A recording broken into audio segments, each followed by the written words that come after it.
avec ce que la Bible dit.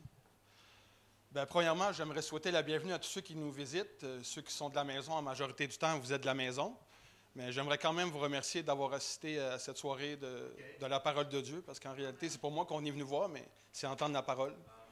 Fait que j'aimerais remercier le Seigneur pour ça. J'aimerais aussi remercier le couple pastoral, pasteur Poulain puis pasteur Linda, pour le privilège qu'ils me donnent d'apporter la parole ce soir, puis le privilège que je puisse partager ce que Dieu a déposé dans mon cœur. J'aimerais ça commencer avec un petit mot de prière pour l'ouverture, comme j'ai l'habitude de faire. Seigneur, ce soir, on vient te remettre cette soirée entre tes mains. Je veux te remercier, Seigneur Dieu, pour le message que tu m'as donné. Ça a été un téléchargement divin. Merci, Seigneur, pour ta parole qui est vraie, qui demeure et qui ne change pas. Merci, Seigneur, pour les cœurs en ce moment qui commencent à s'ouvrir, parce que quand la parole va être déposée, elle va rentrer et elle va faire son effet. Merci, Seigneur, pour les changements qui vont se passer, pour les libérations qui vont se passer. Merci, Seigneur, pour même les guérisons de cœur puis les guérisons physiques qui vont se passer. On veut te rendre toute la gloire à toi et à toi seul. Au nom de Jésus, je t'ai prié. Alléluia. Fait que, bonsoir tout le monde.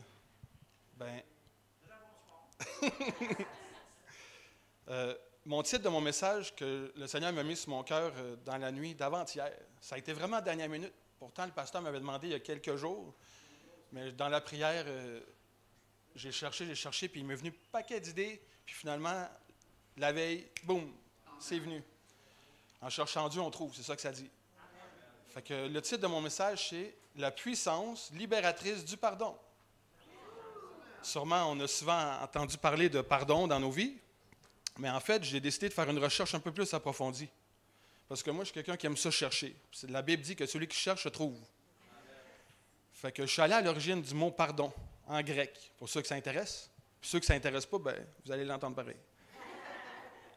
Le mot « pardon » en grec veut dire « aphésis ». La définition de ce mot, c'est « libérer de l'esclavage ou de l'emprisonnement, oubli ou pardon des péchés, considéré comme n'ayant jamais été commis, rémission des peines ». Ça, c'est pour la partie grecque.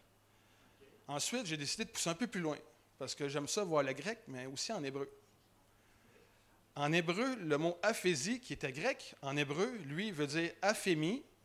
La définition, c'est « oublier », ne pas garder plus longtemps, accorder, donner une chose à quelqu'un. Fait que si je comprends bien, le pardon, c'est quelque chose qu'on donne. C'était clair comme idée, là. J'ai recherché dans la parole, grosso modo, d'où est-ce que je pouvais trouver le mot « pardonner ». Parce qu'en réalité, le mot « pardonner » dans la Bible revient 148 fois. Fait que c'est quelque chose de bien important. Puis j'ai voulu chercher pourquoi c'était bien important. Fait que je suis allé voir, je me suis pris 2 versets, puis je vais vous les partager. Le premier verset que j'ai tiré pour aller chercher la source de ça, c'est dans Éphésiens 4, si vous voulez aller chercher. On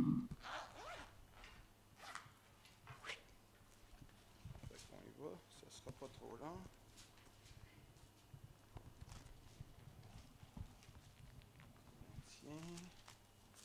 Colossiens, Éphésiens. Éphésiens 4, au verset 29, jusqu'à 32. Ce que ça nous dit, qu'il ne sorte de votre bouche aucune parole malsaine, mais s'il en est besoin, une bonne parole qui soit constructive et communiquer une grâce à ceux qui l'entendent. N'attristez pas l'Esprit Saint de Dieu, par lequel vous avez été scellés pour un jour de rédemption. Que toute amertume, animosité, colère, clameur, calomnie, ainsi que toute malfaisance soit enlevée du milieu de vous. Puis le verset qui est vraiment important dans ça, c'est le prochain. Ça dit « Soyez bons les uns envers les autres, pleins d'une tendre bienveillance, faites-vous grâce, comme Dieu vous a fait grâce dans le Christ. » Wow! Ça, c'est vrai qu'il m'a fait vraiment grâce. Quand je regarde maintenant à ma vie, puis d'où ce que je sors, Dieu me fait vraiment grâce. Puis le second verset, C'est dans Colossiens. Pas longtemps après. Philippiens, Colossiens, chapitre 3, versets 12 à 13. Qui dit, « Ainsi donc, vous qui êtes choisis par Dieu, saints et bien-aimés, revêtez-vous d'une tendresse magnanime, de bonté, d'humilité, de douceur, de patience. » Verset 13, c'est le bout important. « Supportez-vous les uns les autres et faites-vous grâce. » Encore, faites-vous grâce. « Si quelqu'un a à se plaindre d'un autre, comme le Seigneur vous a fait grâce, vous aussi faites de même. » Wow! Faites de même. Fait que là, on a de quoi faire.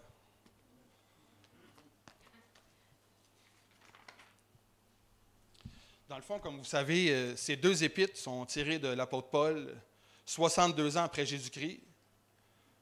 Ils ont pour but de faire grandir les frères et sœurs en Christ et de leur faire connaître le plan de Dieu et les implications pratiques en tant que croyants, et ce, pour chaque individu, pour probablement toutes les églises de la province d'Asie. Fait que c'était pas lui puis lui, elle puis elle, c'était un paquet de monde. Puis en réalité, c'était pour tous ses frères et sœurs à Paul. Fait que nous autres, vu qu'on est descendants de Jésus, Paul, c'est un des frères. Fait qu'en réalité, c'est pour chacun de nous autres aussi, ce message-là s'adresse. Ensuite, j'ai été poussé à aller dans la parole encore, que je vais vous laisser chercher parce que là, c'est là que ça va se corser. Dans Matthieu 18,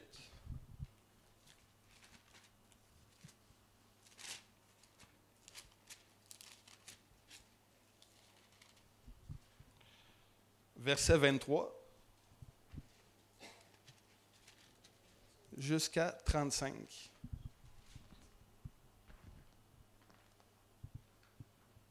Et voilà. La parabole de l'esclave impitoyable. Là, c'est un peu dur à comprendre, mais on va demander au Saint-Esprit qui nous aide à comprendre. Ça dit, « C'est pourquoi il en va du règne des cieux comme d'un roi qui voulait faire rendre compte à ses esclaves. Quand il commença à le faire, on lui en amena un qui devait 10 000 talents. » Fait que là, je me suis posé la question, 10 000 talents, moi, je ne comprends pas ça, c'est quoi ça, 10 000 talents? Fait que je suis allé rechercher ce que c'était 10 000 talents pour que vous ayez une idée où ce qu'on est ici au Québec. 10 000 talents, c'est 200 000 ans de travail. 60 millions de jours de travail, soit 3,48 billions de dollars canadiens. Fait qu'il y avait une grosse dette, le gars. Moi, je ne veux pas sa dette.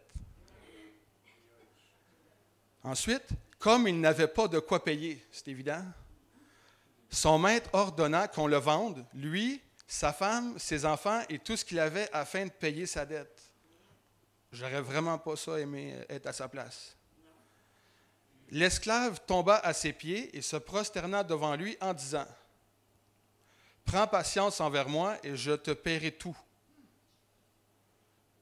Fait que le gars, il était correct avec lui, là. Ému, le maître de cet esclave le laissa aller et lui remit la dette. En sortant, cet esclave trouva un de ses compagnons d'esclavage qui lui devait 100 deniers. 100 deniers. Ça aussi, je voulais savoir c'était combien, 100 deniers. 100 deniers équivaut à 10,39 €, soit 15,45 canadiens.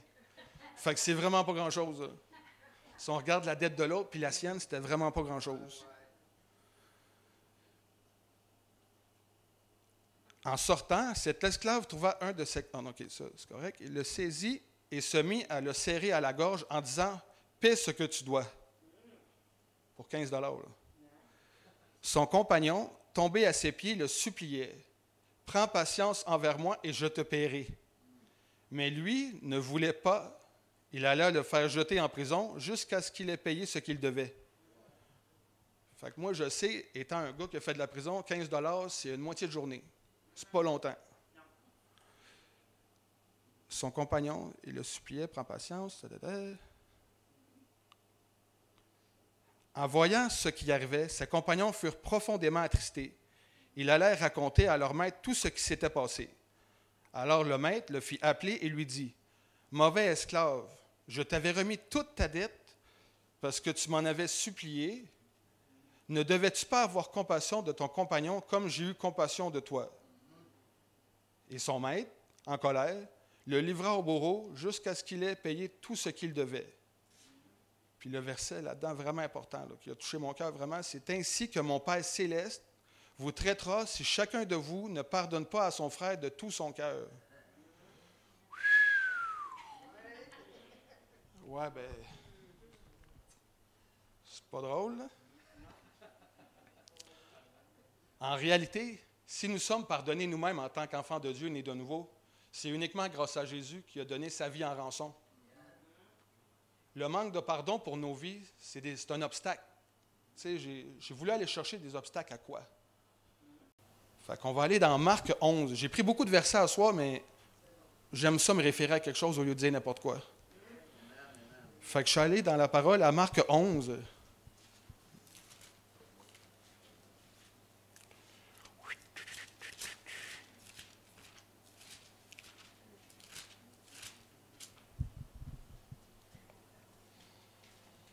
Au verset 24.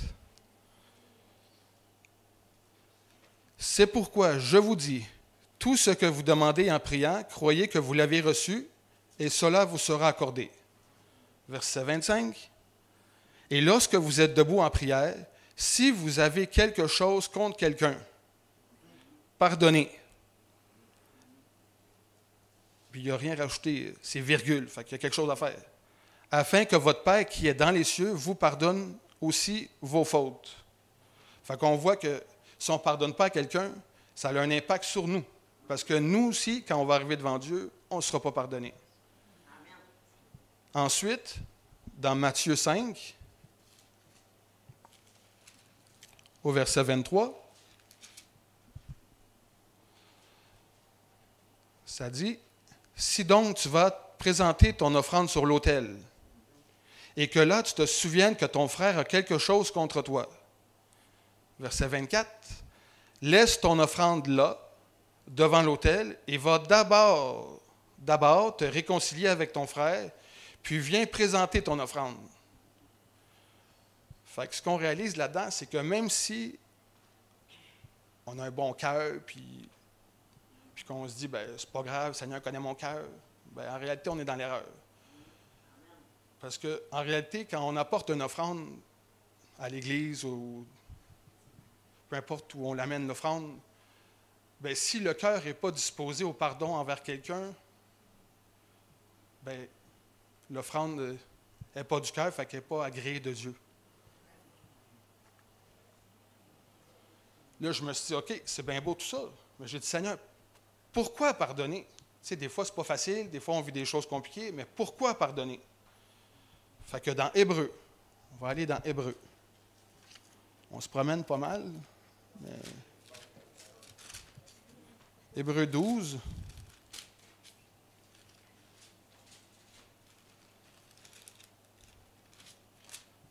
Verset 14. Pourquoi pardonner? Ça nous dit, verset 14, « Poursuivez la paix avec tous, ainsi que la consécration, sans laquelle personne ne verra le Seigneur. » Verset 15, « Veillez à ce que personne ne se prive de la grâce de Dieu, à ce qu'aucune racine d'amertume en produisant des rejetons ne cause des perturbations et qu'une multitude n'en soit souillée. » Fait qu'en réalité, s'il faut pardonner, ben, c'est parce que c'est le cœur de Dieu. C'est aussi simple que ça. Ce n'est pas mon histoire, c'est l'histoire de Dieu. Ensuite, dans Matthieu, on retourne en arrière. Chapitre 6, verset 12. Ça, c'est notre Père. La majorité des gens, ils savent, ils connaissent ça par cœur. Ben là, ils vont comprendre de quoi de spécial à soir. Verset 12. Ben, je vais y aller au verset 11, tant qu'elle est avec des points-virgules. « Donne-nous aujourd'hui notre pain pour ce jour.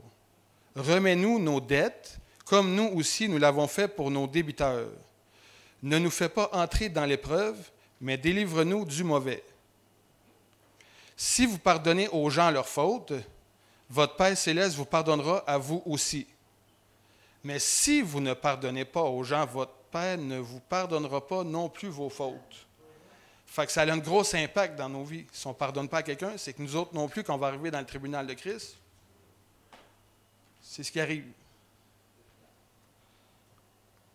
Ensuite, là, c'est moins le fun, ceux-là. Dans Luc 12,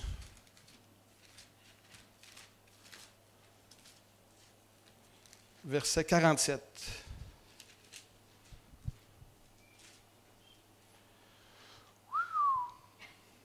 Celle-là, quand je l'ai lu, c'est là qu'on voit qu'on a la crainte de Dieu. Ou pas. Verset 47. L'esclave qui aura connu la volonté de son maître, mais qui n'aura rien préparé ni fait en vue de cette volonté, sera battu d'un grand nombre de coups. En revanche, celui qui ne l'aura pas connu et aura fait des choses qui méritent un châtiment, ne sera battu que de peu de coups. À quiconque il a été beaucoup donné, il sera beaucoup demandé. De celui à qui on a beaucoup confié, on exigera davantage. Mais dans ce bout-là, dans cette partie-là de la parole, bien, il y avait le mot nombre de coups. Mais j'ai voulu voir qu'est-ce qu'il voulait dire par les coups. Parce que dans ma concordance, ça me sortait châtiment à celui qui ne fait pas la volonté de son maître. Quand on est enfant de Dieu, Dieu nous demande de faire des affaires. Bien là, il va nous dire qu'est-ce qui arrive si on ne le fait pas. C'est dans Romains, au chapitre 2.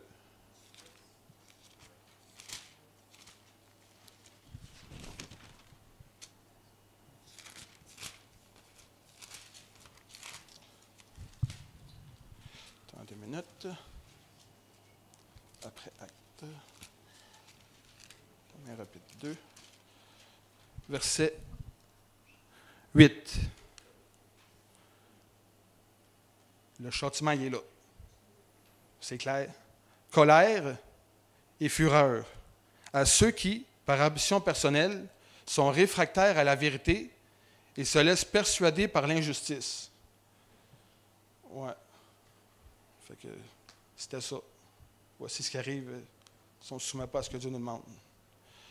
Mais là, j'ai dit, c'est bien beau pardonner. J'ai dit, oui, Seigneur, je vais pardonner, mais combien de fois? Ça n'a pas d'allure, là. Bien, il m'a éclairé. Il m'a dit combien de fois? Fait qu'on va aller dans Luc, au chapitre 17. On se promène.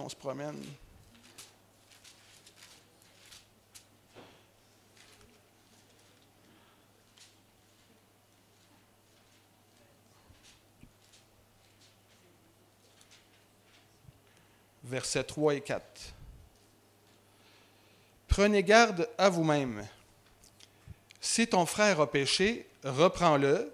S'il change radicalement, pardonne-lui. Et s'il pêche contre toi 7 fois par jour,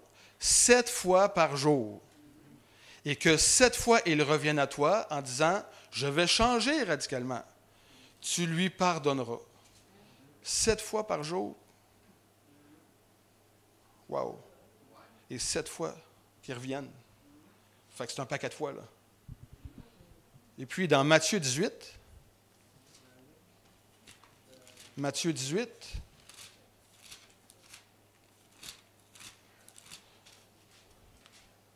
là, je donne beaucoup de versets, mais bientôt, je vais vous partager versets 21-22.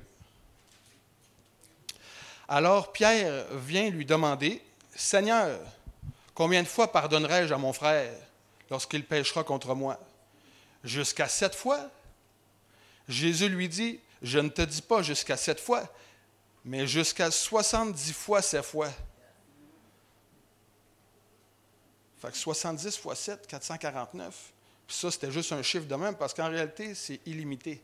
Il n'y a pas de limite. Fait que c'est pardonné le nombre de fois qu'il faut. Moi, j'aimerais ça à soir, dans le fond. Là, je vous ai donné plein de versets, mais vous donner un témoignage sur ce que moi, j'ai vécu par rapport au pardon sur diverses occasions, puis des gens très proches de moi qui ont vécu aussi des choses qui ont été libérateurs. Moi, dans le passé, j'étais en chicane avec un frère, pas besoin de nommer de nom, le Seigneur ici, puis aujourd'hui, on est réconciliés parce que c'est ce que Dieu nous demande. Mais j'ai été en chicane parce qu'il est arrivé un contexte où des malentendus, puis moi, j'ai comme écouté juste une version des faits d'une personne, puis pas de l'autre bord. Fait que connaissant plus peut-être l'autre, ben j'ai embarqué sur son bord. J'aurais dû juste être neutre puis pas me mêler de ça. Mais en réalité, j'ai embarqué dans ça. Puis là, ben, j'ai commencé moi aussi en étant stimulé à dire des choses pas correctes. Ben, moi aussi, j'ai commencé à dire des choses pas correctes. Puis là, ben, ça donne que l'autre frère de qui l'autre parlait, puis moi aussi, on était dans la même assemblée. Fait que c'est sûr que ça devient délicat. Sauf que ce que j'avais compris en réalité sur le pardon, c'est qu'on n'avait pas le choix de l'accorder. Puis surtout, dans mon cœur à moi, qui avait été pardonné de beaucoup de choses dans ma vie, ben le pardon, c'est vraiment important. Puis cette personne-là, en réalité, ça a fait un froid. Tu sais, ça a fait un vrai mur de glace, une barrière. Tu sais, qu'on parle de mur de Jéricho, c'est rien. Là. Puis ça n'avait pas de sens parce que j'étais comme toujours en malaisance face à cette personne-là parce que je sais très bien que j'avais dit des choses puis je regrettais les choses que j'avais dit, mais je ne savais pas trop comment m'y prendre puis qu'est-ce que faire, puis j'étais nouveau croyant puis ça faisait pas tellement longtemps. Puis même si des fois on est vieux chrétien ou moins vieux chrétien, ça nous arrive des fois de faire des erreurs puis on se repent puis Dieu nous pardonne comme il dit en autant qu'on se repent. Puis un soir, je suis dans ma chambre puis j'étais en train de prier puis le Seigneur me dit, va demander pardon. Parce que la personne, en réalité, l'autre personne qui était accusée, puis qu'on disait plein de choses sur cette personne-là, n'était même pas au courant dans l'histoire. Fait qu'en réalité, c'était de la médisance. Mais c'est pas correct, ça. Il faut que ça cesse, ces choses-là. Puis je suis allé voir l'homme en question, puis j'ai tout dit les affaires que j'avais pu dire, puis ça m'a pris vraiment du courage à deux mains, mais en même temps, il a fallu que j'obéisse, parce que si je n'obéis pas, je vais subir quelque chose que je n'ai pas envie, il y a plusieurs nombres de coups. Là. Fait que je suis allé vers cette personne-là, puis j'ai demandé pardon, après d'avoir dit tout ce que j'ai dit. Puis le frère, lui, avec l'amour de Dieu, ben, tout ce qu'il a pu faire lui aussi, en connaissant le Seigneur, c'est obéir. Puis ben, il m'a dit, je t'en veux pas, dans le fond, moi aussi, je te pardonne. Je te pardonne, je t'accorde mon pardon. Fait que ça m'a tellement enlevé un fardeau, un joug, une oppression que j'avais sur ma vie, le fait que j'avais pas, je ne m'étais pas libéré de ça. Puis quand j'ai reçu le pardon de l'autre, ben moi, je suis quelqu'un qui broye facilement. Ceux qui me connaissent le savent. Ben ça dépend. Sauf que là, ce jour-là, quand j'ai reçu le pardon, une parole douce brise des eaux. Ma femme me répète sans cesse ça. Une parole douce brise des eaux. Ben, ma femme m'en a brisé des eaux. Mais le Seigneur, lui, les a restaurés. Non, mais je suis béni, j'ai vraiment une bonne épouse. J'apprends grandement avec ma femme. Tu sais, on dit souvent que le Saint-Esprit a la voix d'une femme. Ben, je ne peux pas dire le contraire sur tout.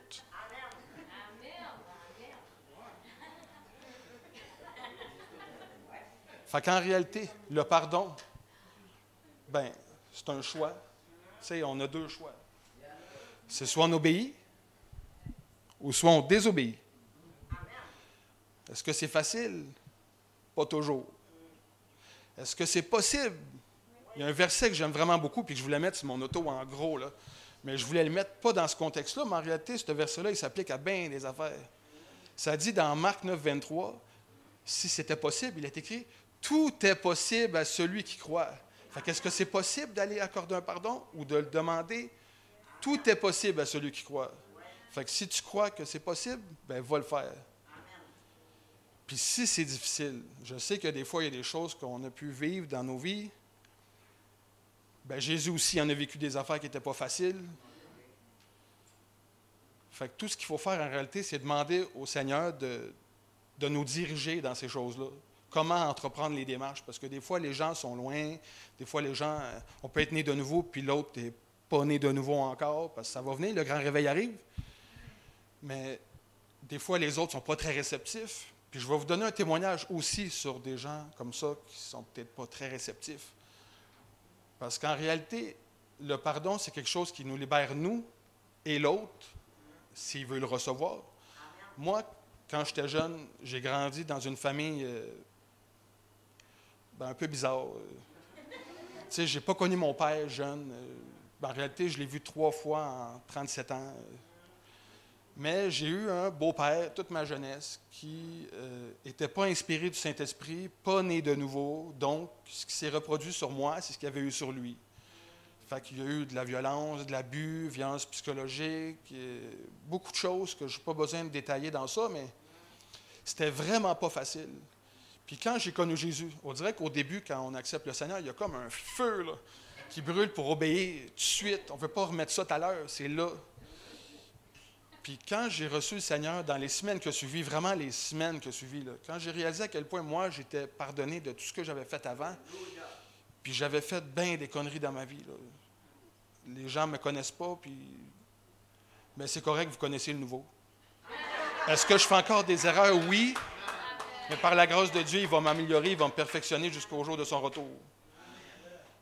Mais ce monsieur-là, qui était mon beau-père, pourtant, je l'avais vu pendant 13 ans de ma vie à mes côtés, sous différentes facettes que j'aimais vraiment pas, mais j'ai eu des bons moments aussi là-dedans. Ben, un jour, quand la conviction est venue au début, de demander pardon. Parce qu'en réalité, c'est lui qui était captif, mais moi aussi. Même si j'étais l'agressé, ben, je sentais que je devais libérer lui. Fait que c'est chose un peu bizarre, mais on a le pouvoir de libérer les gens. La parole nous dit qu'il nous a envoyés pour libérer les captifs. Ben ça fait partie. Fait que je suis allé essayer de trouver une façon d'entrer en contact avec lui. Personnellement, ce n'était pas possible parce qu'il ne voulait rien savoir de moi. Fait que là, j'ai dit, Seigneur, je veux le libérer, puis je veux me libérer, mais en même temps, il ne veut pas m'entendre. Fait que je suis allé par téléphone. J'ai appelé, pas de réponse. 2, 3, 4, 5 fois. J'étais vraiment comme un pic-bois, je ne lâche pas le morceau. Ben, à un moment donné, ça a tombé sur la boîte vocale. Fait que j'ai laissé le message. Puis là, ça a sorti tout croche. Je ne sais pas s'il a compris quelque chose, mais il a sûrement juste entendu broyer. Puis pardon en bout. Fait que le comeback, dans le fond, le retour que j'ai eu suite à mon message, ben, venant de ma soeur, c'est que ton frère, c'est un broyeux, puis il m'a appelé en broyant, puis ta. Mais tu sais, ça avait passé outre ma pensée, parce qu'en réalité, moi, je venais d'enlever un grand fardeau sur moi, là. Parce que ça faisait... Ça, c'est... J'ai 37 ans, je suis venu au Seigneur, j'avais 25 ans, fait que c'est 1 an auparavant, fait que ça faisait quelque chose de... au moins une quinzaine d'années que je traînais dans mon bagage, puis c'était pas un bon bagage. Fait que je fallait que je me vide de ça, il fallait que je me libère de ça. Fait que... Ben, gloire à Dieu, parce que même si lui n'a pas reçu, je sais que moi, je me suis libéré.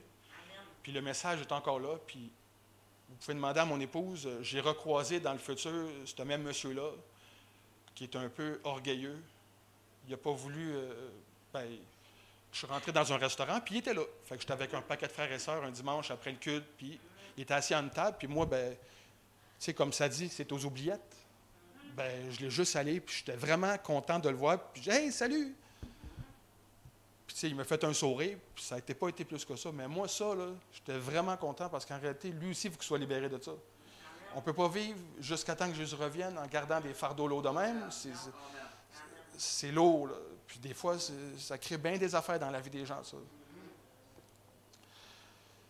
Mis à part d'être libéré et réconcilié, bien, je me dis, Seigneur, quelle récompense il y a à obéir? On va retourner encore à une couple de versets. Parce qu'il y a vraiment un paquet de versets de bénédiction sur ceux qui obéissent. Ça commence dans Luc, au chapitre 11.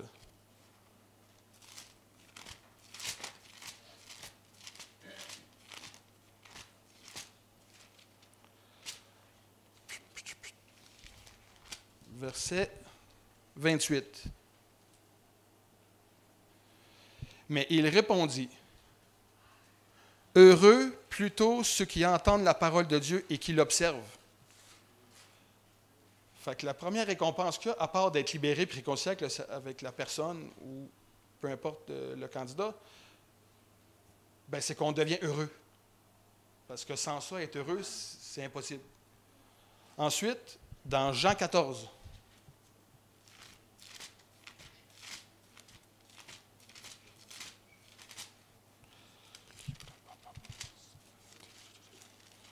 au verset 23. Jésus lui répondit, « Si quelqu'un m'aime, il gardera ma parole, et mon Père l'aimera. Nous viendrons à lui et nous ferons notre demeure auprès de lui.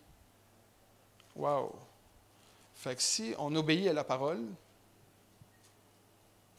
ben ça dit que Dieu nous aime. Ça, on le sait évidemment. Mais en faisant plaisir à Dieu, son Père nous aime, puis il viendra à nous, puis il va faire sa demeure auprès de nous. Wow! Après ça, dans Marc, au chapitre 3,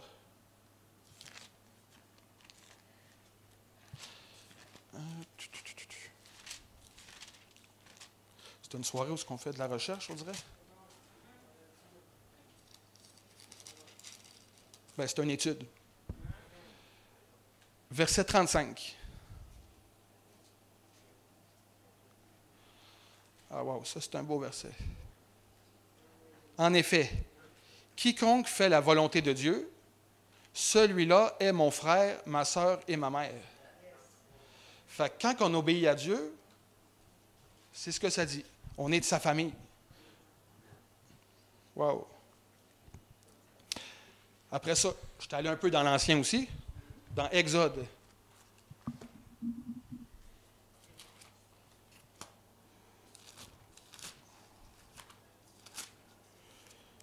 Exode chapitre 20.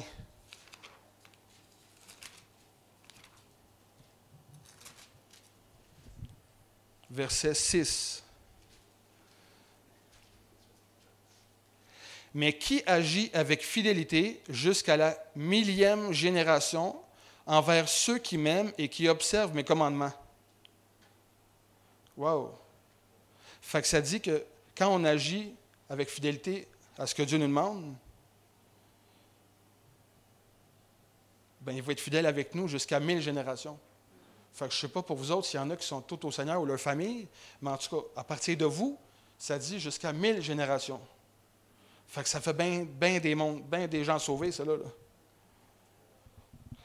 Après ça, dans Deutéronome au chapitre 4, Deutéronome chapitre 4,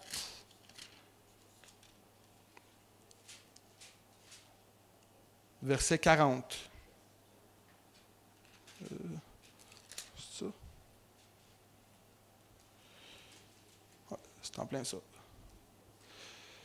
Il dit, « Tu observeras ces prescriptions et ces commandements, tels que je les ai institués pour toi aujourd'hui, afin que tu sois heureux, toi et tes fils, après toi, et que tu prolonges tes jours sur la terre que le Seigneur ton Dieu te donne pour toujours. » Fait que ça dit même que quand tu obéis à la parole, bien, qu'il va prolonger les jours de ta vie.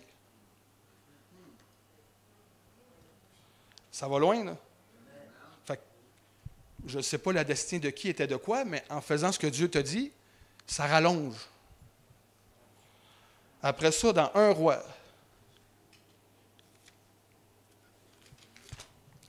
chapitre 11,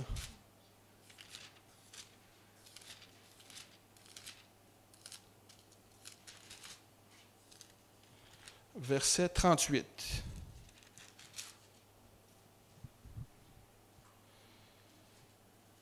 Il est écrit, « Si tu écoutes tout ce que je t'ordonne, si tu suis mes voies et si tu fais ce qui me convient, en observant mes prescriptions et mes commandements, comme l'a fait David, mon serviteur, je serai avec toi, je bâtirai pour toi une maison stable, comme j'en ai bâti une pour David. » Wow!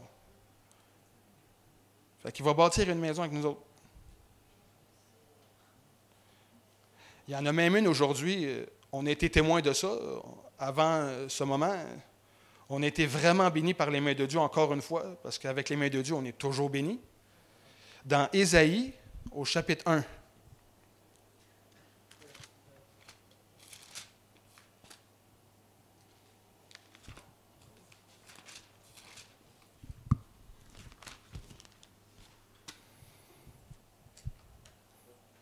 Versets 19 et 20. Il est écrit, « Si vous voulez écouter, vous mangerez ce qu'il y a de meilleur dans le pays, mais si vous refusez, si vous êtes rebelles, vous serez dévorés par l'épée. » C'est la bouche du Seigneur qui parle. Fait on est béni même jusqu'à la nourriture. La vie, la qualité de vie, Dieu qui nous aime, 1000 générations. Prolongez vos jours de vie maintenant. Fait qu'il y a vraiment une grande bénédiction à obéir à la parole de Dieu.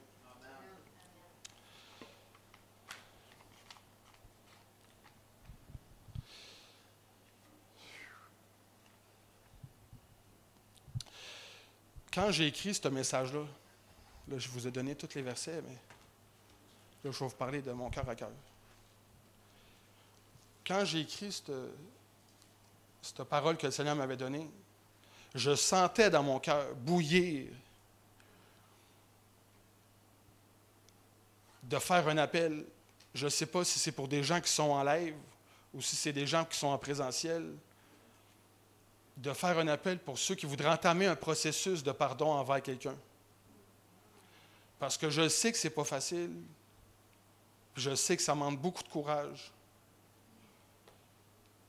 Mais j'aimerais ça prier pour cette personne-là, même si la personne n'enlève pas la main, même si la personne à la maison ne saute pas dans le salon, peu importe, j'aimerais ça prier pour que cette personne-là soit dirigée dans ce processus-là. Fait que j'aimerais ça que tous ensemble, on s'unisse dans la prière pour ces personnes-là. Parce que oui, ici, dans la maison, on est sauvés, mais Dieu connaît les cœurs, puis à la maison, on sait qu'il y a un paquet de gens qui ne sont pas sauvés, qui ont besoin d'être sauvés, parce que Jésus revient bientôt. Puis ce n'est pas le temps de niaiser. Il ne faut pas attendre qu'il soit trop tard. Parce que quand le bateau va être parti, il va être parti. Tu sais, Noé, il a été sage. Il s'est préparé. Bien, soyons comme lui, préparons-nous. Attendons pas que Jésus revienne avant de dire « j'aurais dû ». C'est maintenant.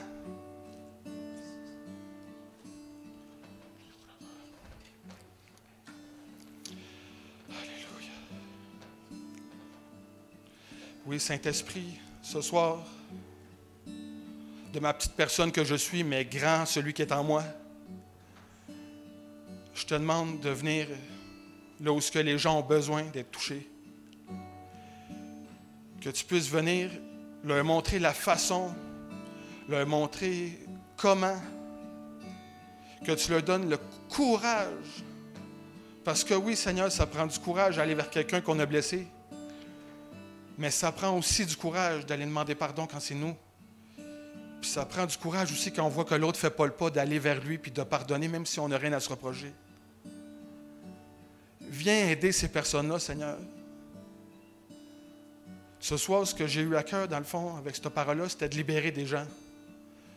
Parce que c'est notre mission de libérer des captifs.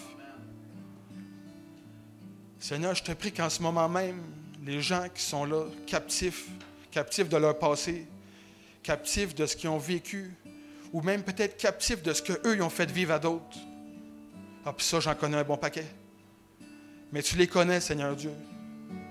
À ce moment même, même s'ils soient là à faire n'importe quelle bêtise, je te prie de venir toucher leur cœur. Pendant qu'ils dorment, viens leur révéler ton plan. Viens leur révéler leur destinée, Seigneur Dieu. Parce que c'est pas vrai que les gens ont été destinés à brûler en enfer. Les gens ont été créés pour t'adorer, te servir. Puis c'est ce que moi, en 2011, j'ai réalisé. Après toutes les années perdues, à faire du n'importe quoi, à tourner en rond, ben, tu es venu me chercher. Tu m'as envoyé quelqu'un qui m'a libéré. Puis Seigneur, aujourd'hui, nous, ce qu'on fait, dans le fond, c'est juste partager ta parole. Parce qu'en réalité, c'est ta parole qui nous libère. Tout ce qu'il faut faire, c'est obéir. Moi, je prie ce soir que chaque personne qui entend ce message n'endurcisse pas son cœur. Au contraire, même s'il a été blessé, ouvrez-le. Faites confiance au Seigneur. Il est capable de changer un cœur de pierre et de transformer en cœur de chair. Moi, je le témoigne de ma propre vie. J'étais un sans-cœur avant. Mais Dieu m'a changé mon cœur. Le pourquoi aujourd'hui je suis là à vous parler du pardon, de son amour, de sa grâce, c'est parce que toutes ces choses-là m'ont transformé puis me transforment encore de jour en jour. Merci Seigneur Dieu pour les gens qui vont se lever, aller vers les gens qui ont été victimes ou ceux qui sont eux-mêmes accusés. Aller au-delà de ce que les gens vont dire, même si les gens ne sont pas réceptifs. Mais je te prie, Seigneur, que l'audace que tu leur donnes va créer une réconciliation avec ces personnes. Puis ce qui est beaucoup important là-dedans aussi, Seigneur Dieu, c'est que, oui, je vous ai parlé beaucoup de se réconcilier avec des personnes, mais il y a une personne encore plus importante que tout le monde. Puis c'est Jésus. On a toutes fait des conneries. Il n'y a personne qui peut dire qu'il est parfait. La parole nous dit, car tous ont péché, ils sont privés de ta gloire, Seigneur. Fait que si tu te reconnais dans ce message-là, que tu sais que tu as fait de quoi de pas correct dans ta vie, que tu aies volé un 10 sous, que tu aies menti, que tu aies tué, que tu aies... Peu importe ce que tu as fait, que tu as eu des mauvaises pensées, je t'invite en ce moment à te mettre sur tes genoux. Ce n'est pas une punition comme nous enseignaient nos parents, mais c'est un privilège de se mettre à genoux. Puis demande au Seigneur pardon pour tes fautes. Demande-lui de venir dans ton cœur. Il y en a parmi vous qui sont tannés de leur vie. Mais le Seigneur il est venu t'en donner une nouvelle. Donne-y ta vie. Puis retiens rien. Parce que quand on retient, on ne voit pas grand-chose. Lâchez votre vie dans ses mains. Je vous le dis, faites-moi confiance. Le Seigneur fait des exploits avec des choses détruites. Il dit dans sa parole qu'il prend des ruines, puis il en fait des forteresses.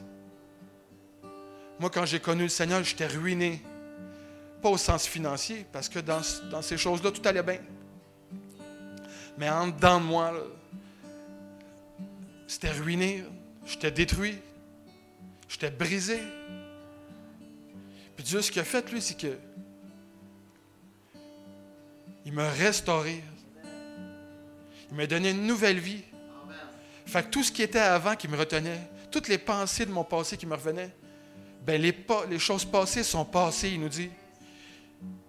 Puis les choses nouvelles, c'est ce qui se passe maintenant. Je ne pensais jamais qu'un jour, moi, Steve, je vous partagerai la parole de Dieu, parce que c'est un privilège en réalité.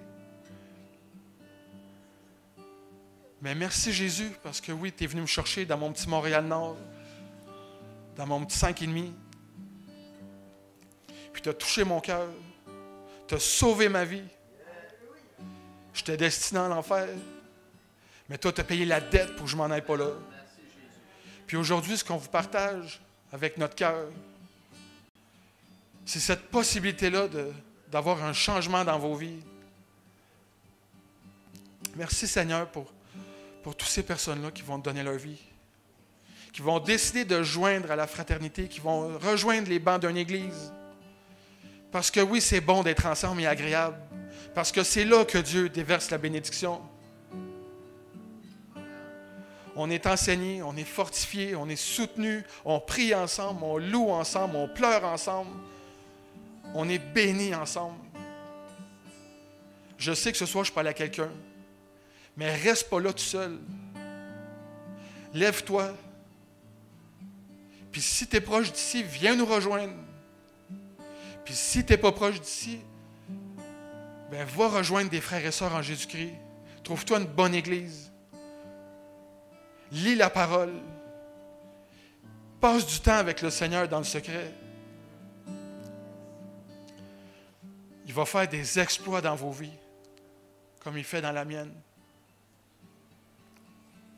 Merci Seigneur Dieu pour cette soirée. Vous êtes richement bénis. Au nom de Jésus, j'ai prié. Alléluia.